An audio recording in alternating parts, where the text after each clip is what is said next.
لاعب كرة القدم بيكون إنسان متزن وطبيعي طالما هو عم يلعب بأي نادي بالعالم ما عدا نادي برشلونة، وإنما بس يروح على نادي برشلونة بيرتفع عنده هرمون الجحشنة، لأنه بس ينتقل على هيدا النادي بياخد من دي ان ايه النادي ومورثات هيدا النادي، ليطلع واحد مثل جواو كانسيلو الظهير البرتغالي المنتقل من مان سيتي لبرشلونة ويحكي عن أسطورة كرة القدم كريستيانو رونالدو وأسطورة البرتغال، ويقول إنه هو ما قدم شيء لمنتخب البرتغال وإنه مسيرة اللاعب العادي بتنتهي بعمر 32، وهيدي إساءة واضحة جدا لكريستيانو رونالدو. وكمان زاد ليقول إنه كريستيانو رونالدو كان كل إنجازاته إنه ضل ينافس ميسي 15 سنة على الكرة الذهبية، وما حدا بيعرف ليش جاب سيرة ميسي إلا إنه يعني هرمونات الجحشنة فعلا زايدة عنده كتير.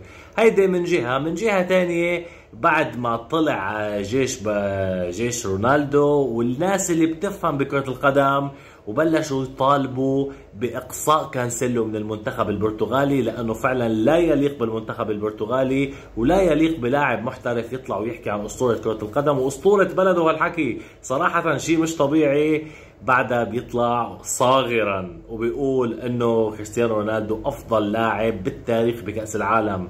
صراحة جن على الاخر كانسيلو، يعني لو ضل ساكت كان احسن، لانه فعلا اللي عمله شيء مش طبيعي، التقليل من الدون كريستيانو رونالدو بهالطريقة، وهيدا الشيء فعلا ما ضر فيه الا نفسه لانه صار مضحكة بالاعلام. صراحة اعطوني رايكم بتعليق سيد كانسيلو وسلام.